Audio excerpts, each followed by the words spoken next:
Yorana Notato, alors on se retrouve aujourd'hui pour la présentation d'une réplique de chez GHK.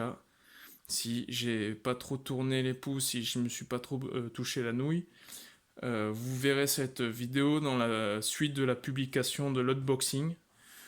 J'avais dit que je ferais une vidéo où je détaillerai un peu plus la réplique, on va le faire dès à présent. Alors, pour revenir au début de cette histoire, donc GHK, c'est une boîte taïwanaise qui, avec le concours de LCT, qui leur fournit des externes de répliques AK surtout. Pour les autres plateformes, je ne sais pas du tout par contre. Leur fournit des externes et eux, ils intègrent une interne de GBBR dedans. Donc il y a à peu près 2 semaines, au début du mois de décembre 2019, Airsoft Entrepôt annonce enfin qu'ils vont distribuer des répliques de chez GHK. C'était un des rares bons shops français à ne pas encore avoir sauté le pas. Au PS Store, on le faisait déjà depuis quelques temps. J'avais raté l'occasion dessus d'ailleurs. Maintenant que Airsoft Entrepôt distribue de l'AK WE Well, qui est un repack plus cheap de WE, j'attendais juste qu'ils fassent la vente des AK de chez GHK parce que j'avais pas envie de racheter d'autres chargeurs. C'est pas des chargeurs compatibles entre ces deux plateformes. Maintenant c'est fait, j'ai sauté sur l'occasion, donc je vais revenir vite fait sur le prix. Donc sur Airsoft Entrepôt, l'entrée de gamme des GHK AK, c'est la 105. Elle est à 479,90 €. L'entrée de gamme de toutes les répliques, c'est la G5, un petit PDW avec un chargeur M4 qui est à moins de 400 €. Je crois que c'était dans les 350 €. Moi, je voulais la AK, tout simplement parce que j'avais déjà des chargeurs de AK. J'avais pas envie de racheter d'autres chargeurs déjà. Puis, parce que je suis plus russophile qu'autre chose, quoi. Donc, alors, vous trouverez aussi d'ailleurs cette réplique sur d'autres sites français, hein. Donc, OPS Store, malheureusement, sont out of stock, mais ça va pas tarder à revenir. Je sais que je l'ai vu aussi pour 1 € moins cher que sur Airsoft Entrepôt. Je l'ai également vu sur Royal Shop Airsoft à 478 €. J'ai quand même privilégié l'achat sur Airsoft Entrepôt, tout simplement parce qu'avec mes réducs, je l'ai eu à 455 € et il y a le paiement italien en 3 fois. Donc ça m'a aidé quand même à pas manger des pâtes pendant 6 mois. Bref, la réplique est arrivée dans sa jolie boîte en carton. C'est très sobre, il n'y a pas de visuel, à part le GHK en rouge. Ça pète d'ailleurs. Un petit rappel sur la législation en haut à gauche, donc interdit aux mineurs, hein, ne jamais diriger vers une personne, sauf qu'on fait de l'airsoft.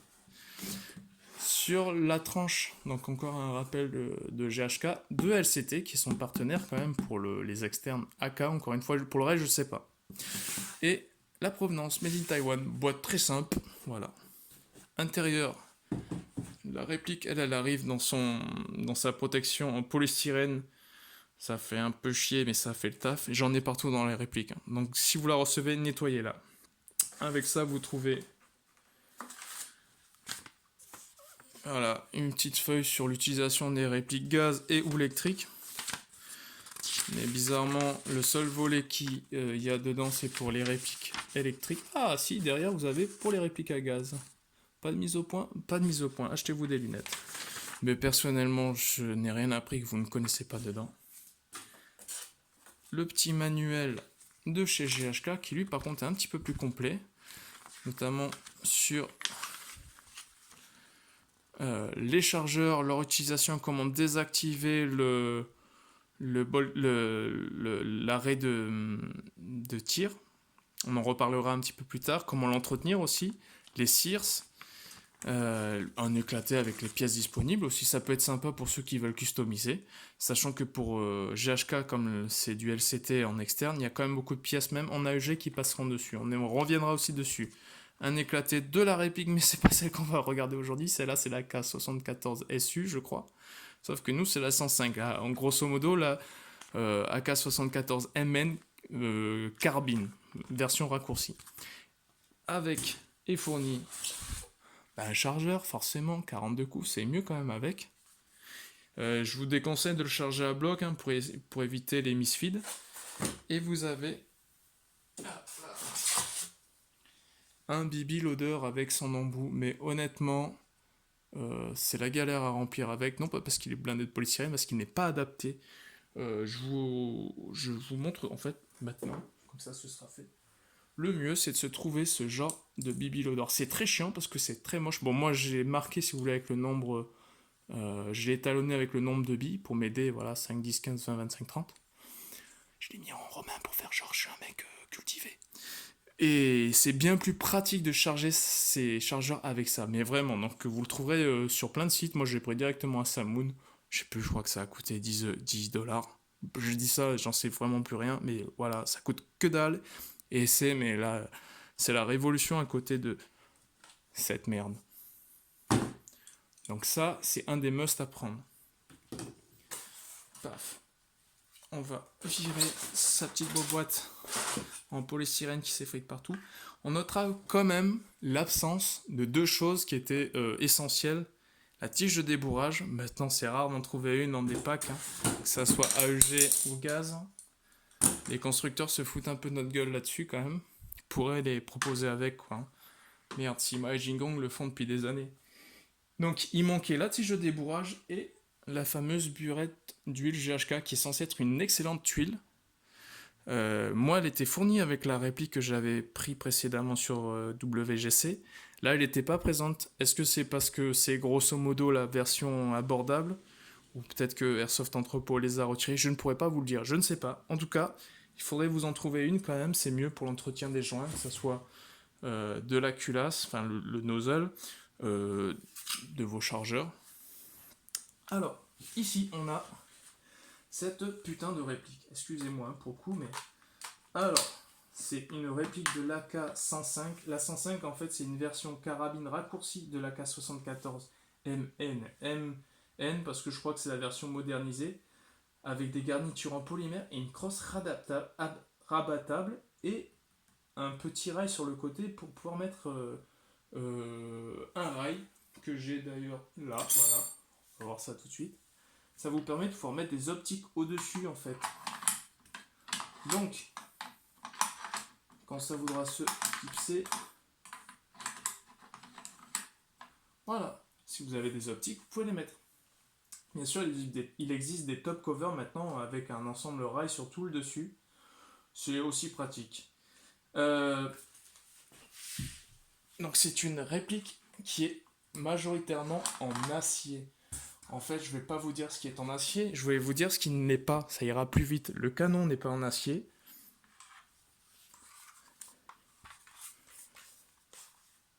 Ah putain de lumière. L'ensemble mobile ne l'est pas non plus, voilà.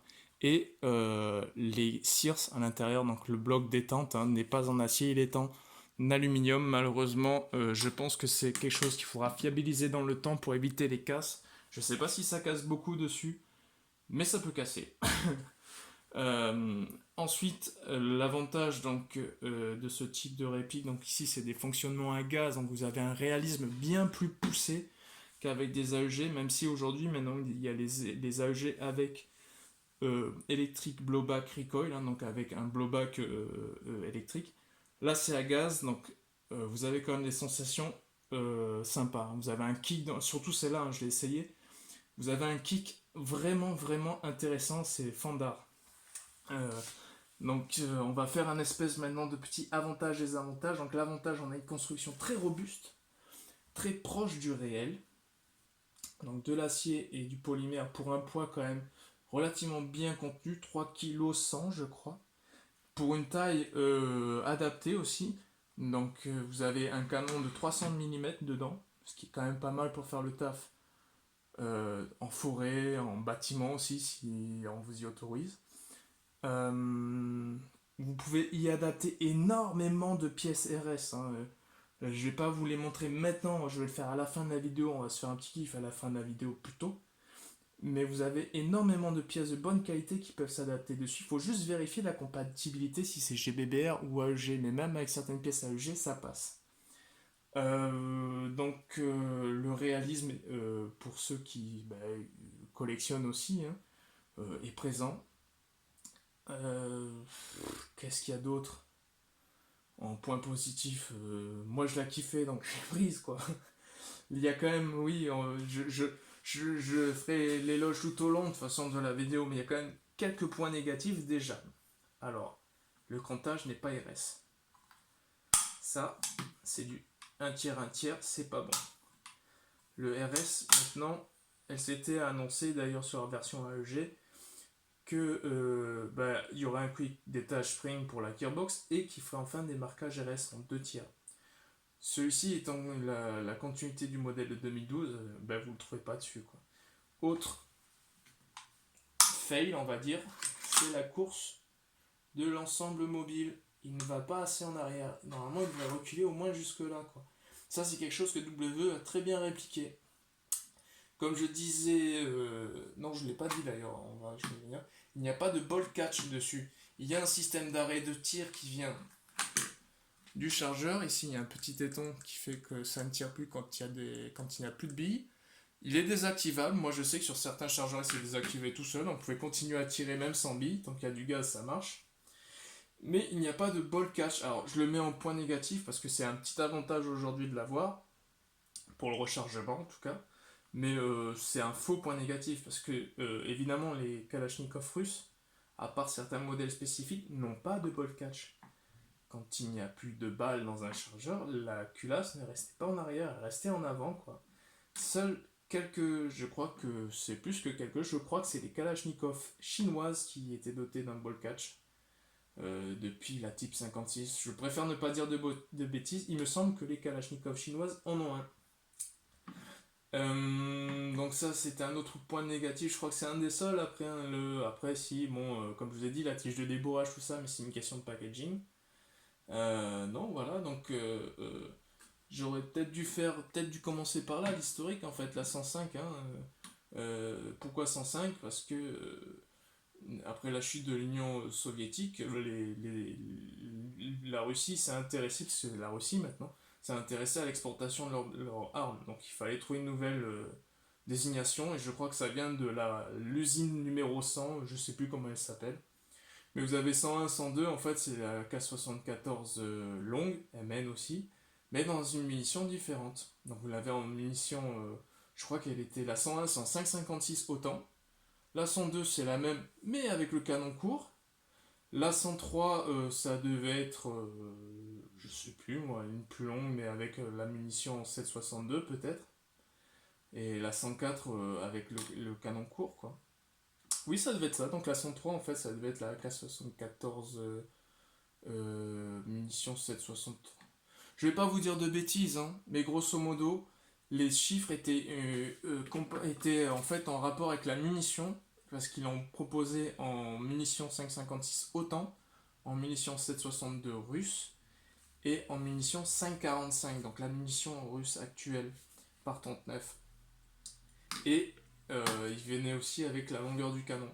Donc 105 en fait c'est parce que c'est une mini, c'est pas une mini, c'est une AK-74 MN avec un canon carabine. Vous avez la 107 et la 108 aussi. Alors la 107 et les 108 sont des modèles spécifiques parce qu'ils ont un système qui vient compenser le recul de l'arme. Il y a une deuxième maslotte qui à chaque tir va compenser le recul dès que la culasse va en arrière. Il y a une maslotte qui va en avant, ce qui fait qu'on a une arme beaucoup plus contrôlable. Et donc vous l'avez en deux munitions 5,56 et 5,54, donc 107 et 108. Dans BF4, je crois que c'est l'AEK 74, si je dis pas de bêtises, ou 974. Bref, c'est un prototype très ressemblant à ça. Ça c'était bref aparté sur l'arme réelle, parce que comme je suis pas un féru, il faudrait demander à Maître Luger ou à peut-être Ding Chavez de compléter dessus. Et je pense qu'il en a fait déjà des vidéos en plus dessus. Je suis con, je dis ça, mais il en a fait. Maintenant, j'avais dit en customisation. Je vais venir directement sur ça, justement, la customisation. Comme elle s'était quand même très proche des modèles des armes, on va dire, réelles, celle-ci n'est pas exempte de compatibilité. Si vous voulez adapter du RS, les garnitures sont compatibles, la poignée est compatible, la crosse est compatible avec des pièces RS, le sélecteur de tir aussi, il me semble, je ne veux pas dire de bêtises. Le gas blocks devrait être compatible, mais c'est un peu la merde à enlever sur une vraie, il faudrait une presse hydraulique. Les sights le sont. Grosso modo, vous pouvez la customiser à souhait avec des pièces plus ou moins RS ou des pièces d'airsoft, tout simplement, qui sont aussi moins chères. mais vous pouvez la tacticuliser, la rendre plus vintage, que sais-je. Pour vous dire, par exemple, en choix des cache-flammes, voilà, moi j'en ai eu déjà quelques-uns, mais si je veux, je peux mettre celle de la 74 longue, ou un truc bien plus pointu pour casser des dents. Je peux aussi changer le side block. Si je préfère mettre celui de la IMR, je peux. J'ai pas vérifié la compatibilité, parce qu'il me semble que le gaz tube est légèrement différent sur la IMR. Mais si je veux mettre un canon, par exemple, je sais que je vais le faire d'ailleurs, c'est acheter le canon long pour pouvoir le passer avec un kit AK-74 MN long, et j'avais déjà ça, quoi, un sight et un embout pour passer en 14 mm. Donc voilà, c'est quelque chose qu'il va falloir que je fasse après. Vous avez ce genre de petits trucs aussi. Alors je le déconseille, parce qu'avec le kick vous allez le perdre, même si c'est serré à fond. Après, il y a des accessoires quand même indispensables, à mon sens, et pas trop cher à poser en premier, quoi. C'est déjà ma catch ambidextre, un éjecteur de magazine ambidextre, hein. Vous voulez le remplacer, c'est quand même beaucoup plus pratique. Non seulement parce que vous n'avez plus besoin d'aller le chercher jusqu'au bout, mais tout simplement parce qu'il est ambidextre, quoi. Si vous voulez tâter de la gauche, vous pouvez. Et le deuxième truc le plus indispensable à mon sens, c'est, alors malheureusement la boîte qui les produisait en France est fermée, mais par exemple ici vous avez le nozzle classique. Le jour où ce putain de truc va faire, vous avez le nozzle classique, donc avec une, voilà, vous voyez, débit d'air à 100%, on va dire, quoi. Et FG Airsoft, qui a récemment cessé de produire, proposait ce genre de produit avec une vis sur le côté, tout simplement pour régler votre débit d'air et ainsi régler la puissance. Quand vous voulez jouer en France, avec des limitations, par exemple c'est 350 fps sur les répliques longues, ça c'est magique, je peux descendre à 260 fps par exemple, quoi.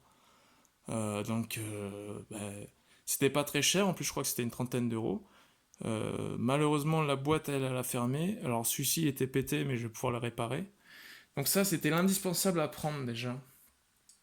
Et après, le joint canon, peut-être, si vous voulez, là-dessus, normalement, c'est un joint A+, donc ça fait relativement bien le taf. Et un canon de 300 mm, je pense que c'est un 6,05 ou un 6,08, j'ai pas trouvé de données dessus. Mais après, libre à vous de l'upgrader comme bon vous semble, hein. Mais pour faire après un rapide tour de tout ce que vous pouvez trouver en customisation, je vous le dis, j'ai des garde-mains, j'en ai d'à peu près toutes les formes, quoi. Donc, ça, c'est très pratique, ça aussi, pour pouvoir y accrocher votre sangle. C'est quand même plus pratique que de l'avoir à chaque fois du côté gauche, mais que du côté droit quand la sangle est rabattue. Les poignées, alors celle-ci c'est une poignée RS, elle s'adapte, il n'y a pas de souci. Une poignée plus moderne, peut-être que ça vous irait le plus. Une crosse squelette, basique, très bien.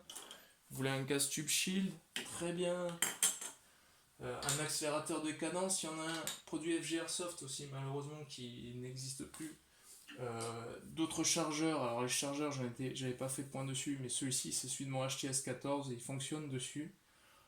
D'ailleurs, je crois que les chargeurs type 762 aussi de chez GHK passent dessus. Je sais pas si sur l'arme en vrai ça passe, parce que c'est pas du tout les mêmes chargeurs. Maintenant en Airsoft, heureusement que ça passe. Vous voulez mettre des magwell, bon là je mets que celui-là, mais voilà. Après vous avez compris que comparé au modèle W, vous pouvez mettre les deux là par exemple. Magwell, qu'est-ce que je peux vous montrer d'autre? Ah oui, peut-être que je veux plutôt mettre une crosse M4. Je peux, il suffit voilà. Par contre, ce modèle est en aluminium que j'avais déjà beaucoup travaillé pour un modèle AEG. Je sais pas s'il passera maintenant dessus. C'est beaucoup plus tendre l'aluminium, donc avec le système d'éjection, le système de fermeture de la crosse qui est vraiment très dur, ça risque de poser problème. Ça risque de vous le bouffer la tendresse. Ça c'est pas mal aussi. Ça vous permet en fait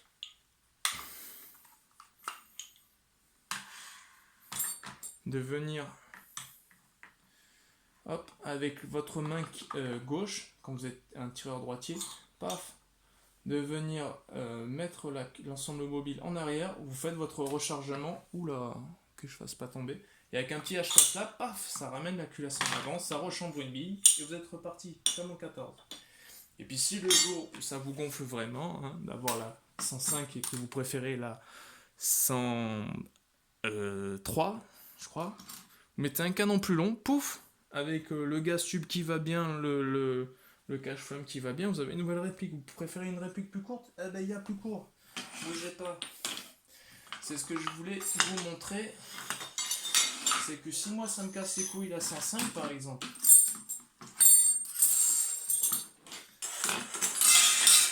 bam, canon court d'AK-74U, c'est dans la boîte, des garde-mains un peu toutes les tailles, toutes les formes, toutes les garnitures, en bas, en haut.